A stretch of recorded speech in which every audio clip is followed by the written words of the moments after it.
Hello and welcome to this session titled Beyond Game Streaming, Cloud Native Games. My name is Julien Bouvret and today I propose that we embark on a journey through time to talk about cloud native games, how it started, what it looks like today, and what it could become. Today's session is a sim-live session, so I will be able to take questions during the presentation. Feel free to ask any question that you'd like, and I will do my best to answer.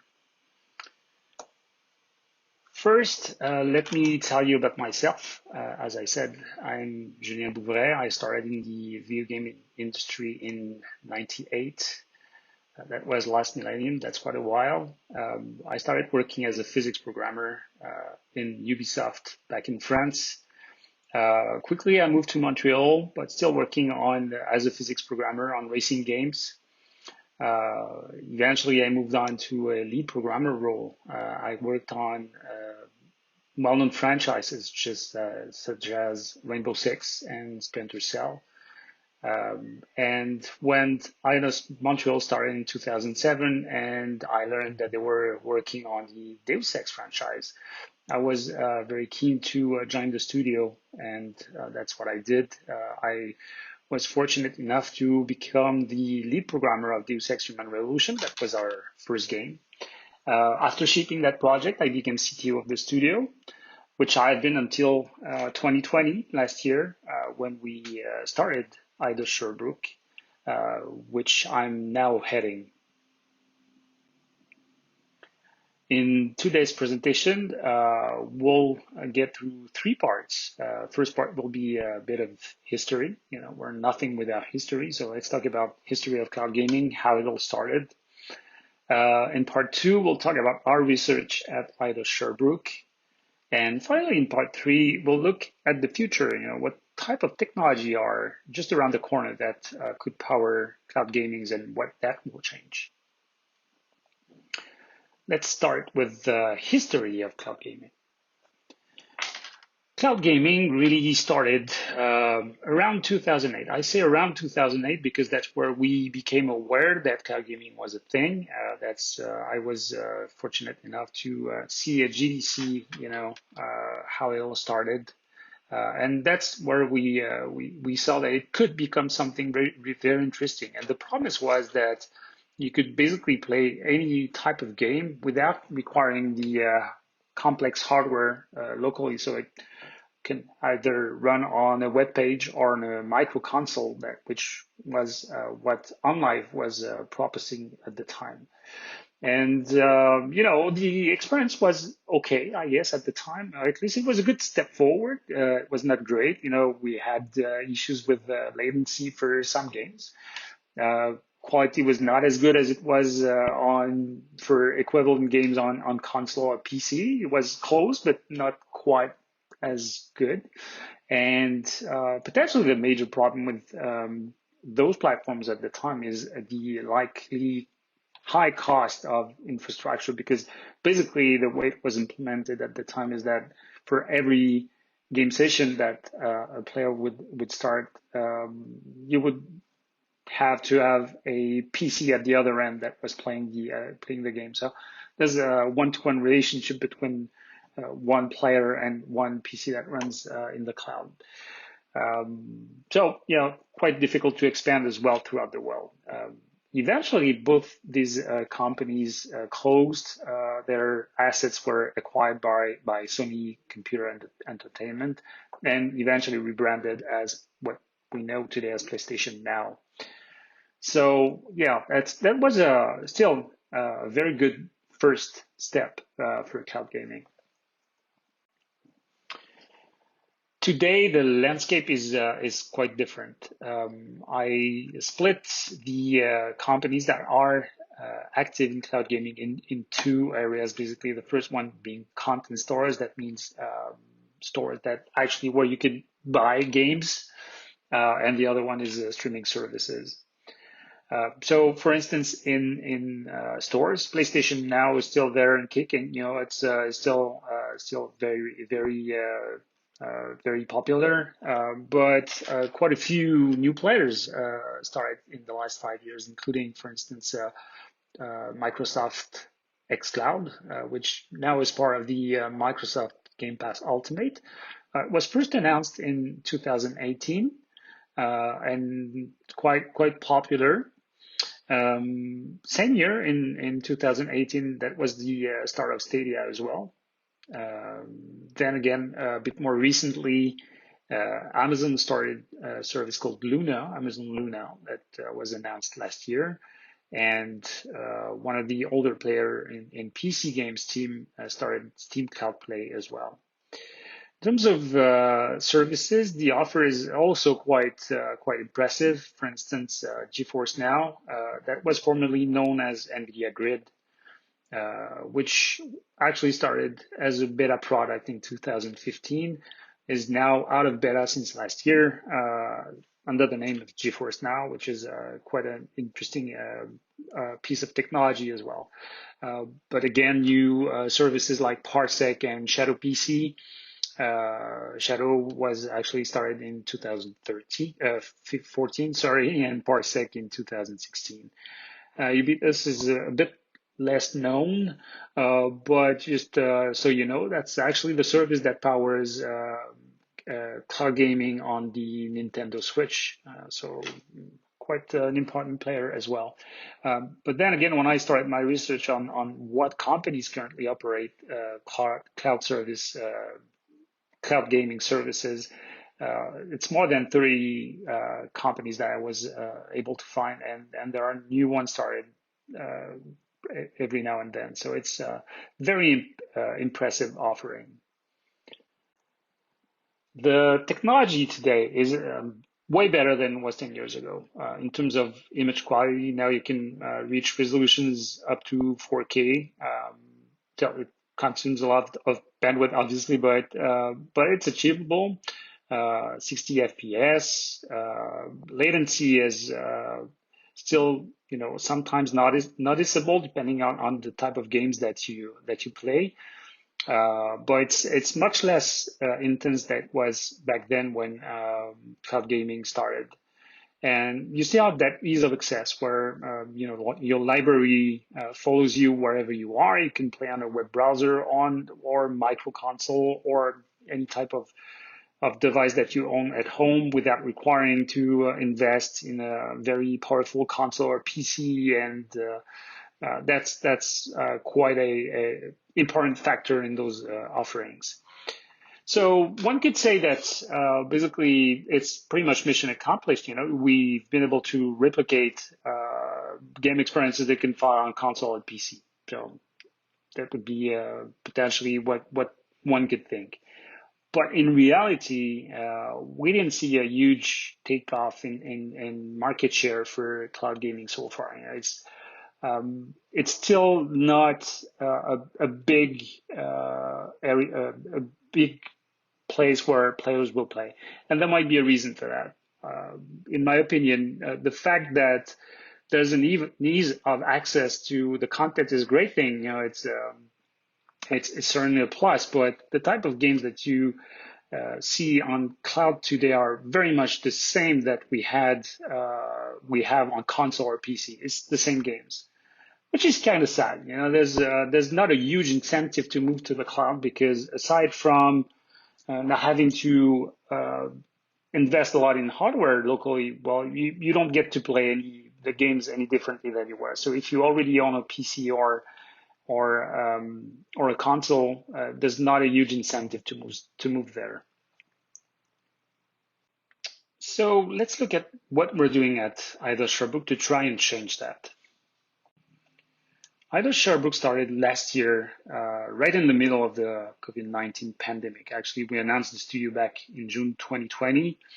It was quite an adventure, obviously, because we had to start the studio remotely, pretty much like every other companies out there because of the context. But it was also a thrilling endeavor because our studio is a bit different from what we've been doing in game studios usually. We're not specifically working on games as opposed to our sister studio, Eidos Montreal.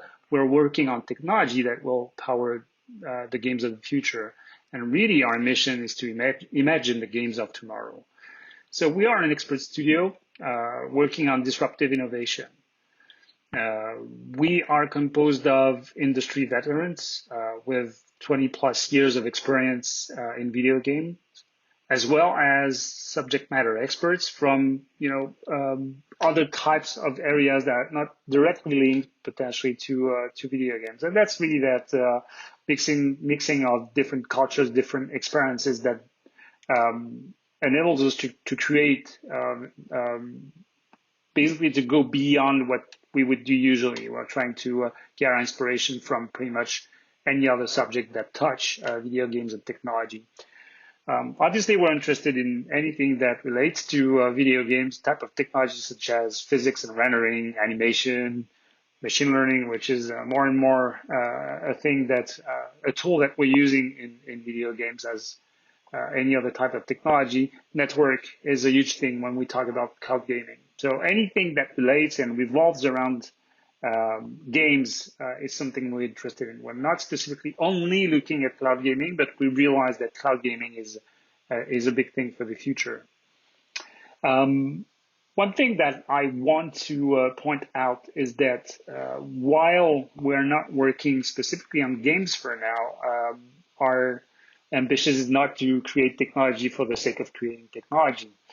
We very much want to create technology with the vision to create game experiences that will make it into games, be it of Eidos Montreal or other studios of Square Enix. One of the first areas of research that we've announced last year is research around matter and specifically around physics. As you can see on these screens, we're looking at physics around the formation of objects, of soft bodies, how we can look into phase changes, for instance, or going from one phase to another. We've been looking at different physics engine, such as FemFX from AMD's GPU Open, and Physics 5 from NVIDIA. And the goal is to try and see how much we can squeeze from the engine if we're not limited to the hardware capability of the console or the PC as we are used to do in video games. Usually, we are quite constrained, meaning that the use of physics that we do is quite limited as well. So we wanted to explore what could we do if we're not limited to the time slice or a tiny time slice that we usually have in video games, and trying to push into more realistic physics. And again, we want to explore not only what it will do on the cosmetic side, so not just VFX, but also how it will affect gameplay. Another big part is fluid simulation, which is usually something very costly.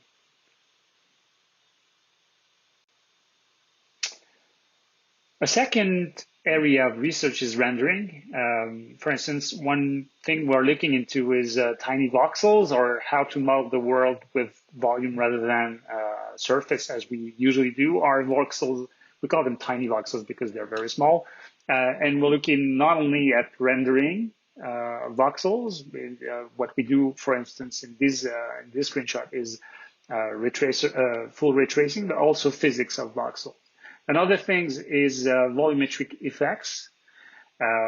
What we want to do is to achieve the level of quality that VFX has in movies and put that into video games and bring very realistic VFX, volumetric effects inside video games that both react to the dynamic lights inside the game, but also can affect the environment. Machine learning is obviously a big topic. Here we're showing what we do in terms of machine learning that applies to cloud gaming specifically, because what we look at is how we can train models in real time for bringing new features to the players. For instance, adaptive AI, where The game looks at what you're doing, analyzes the way you play, classifies you in real time, and offers you game experiences that are tailored to either your level of abilities in the game or also to whatever you like to play. So, for instance, if you like to play more the one way than the other, we'll propose you some gameplay, obviously, that adapts to that. Another thing is teachable AI companion, where we want to look at how we can have an NPC that is a companion to your experiences. So it's a friend that you can teach how you would like him to approach puzzles or sequences of gameplay. And we do that through machine learning. So these are for the cloud gaming specific things that we've been doing in machine learning. There are other topics that we're looking into that are more the offline type of research, like, for instance, one of the big topic is automated game testing, which has a huge potential.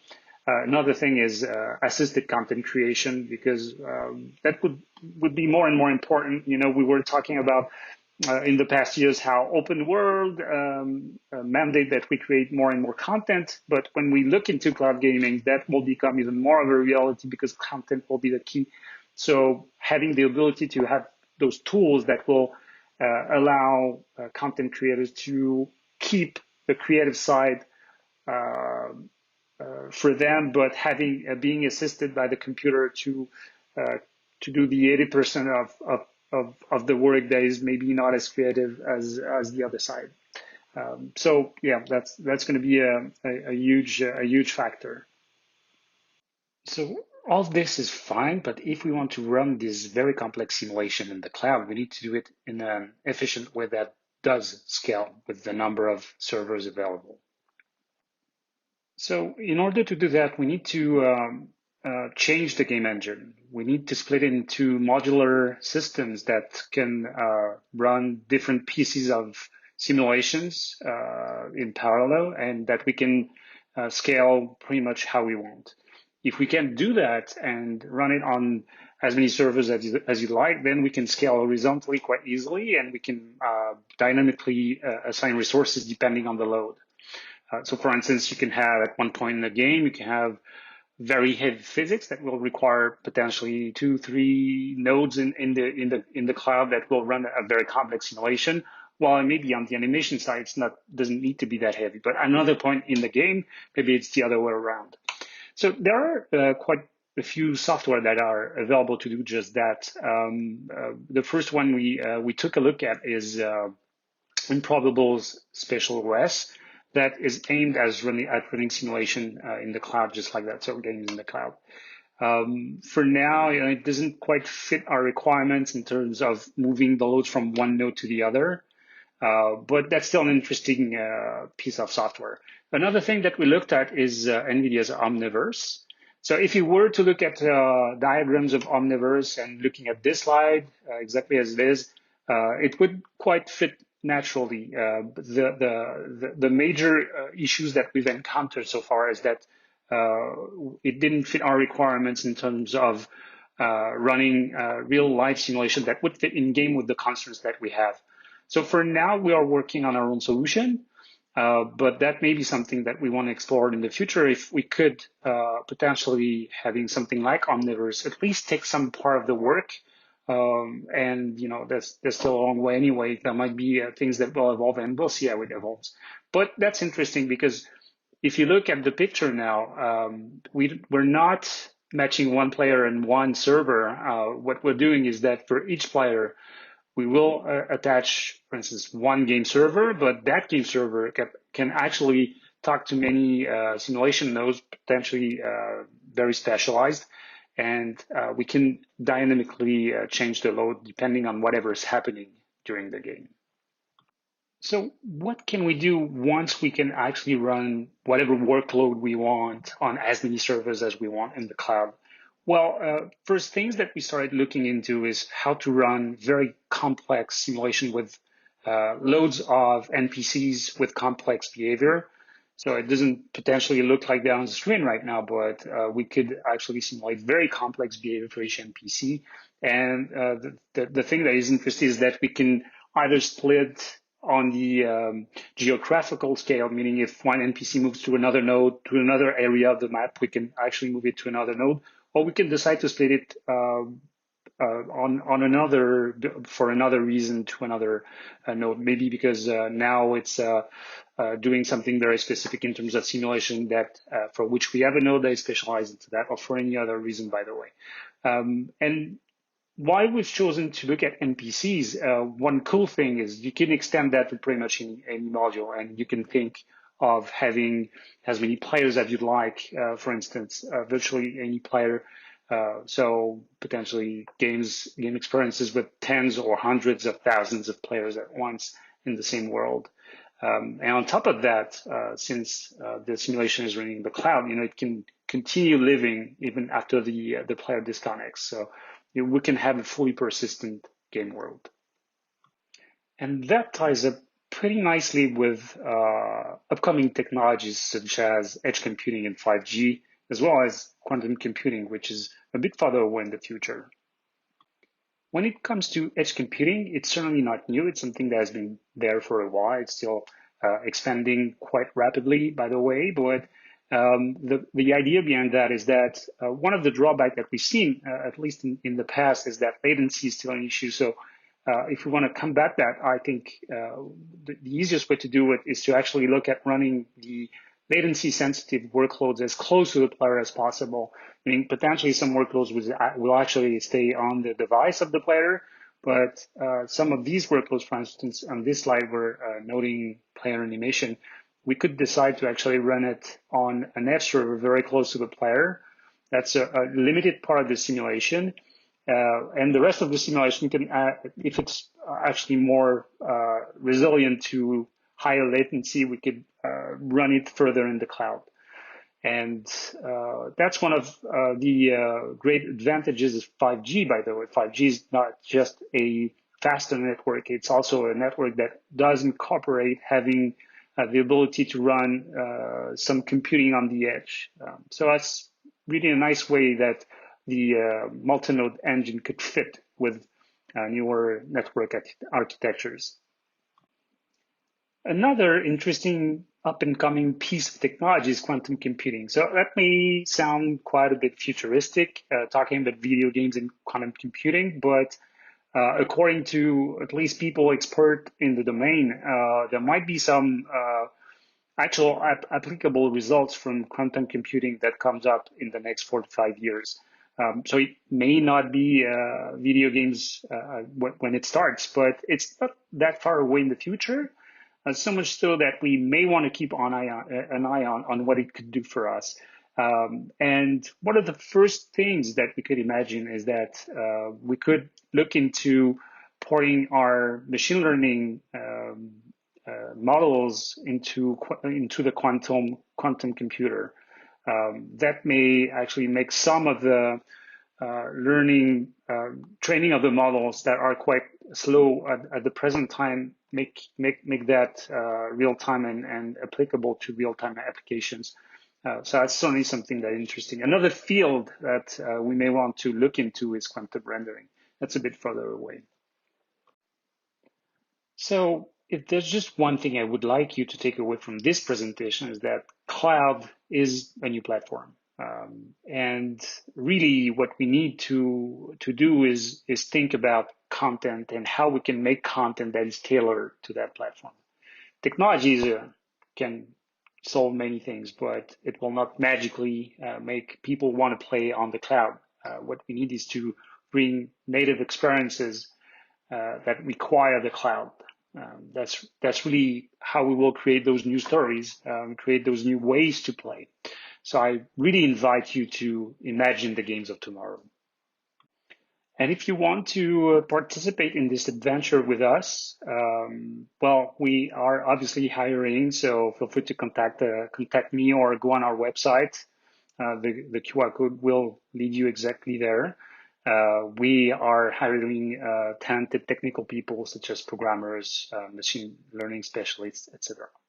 So thank you for attending this session. It was a pleasure to give you a glimpse of what we're working on and how we see the future. I wish you a very good rest of GTC and see you next time. Thank you.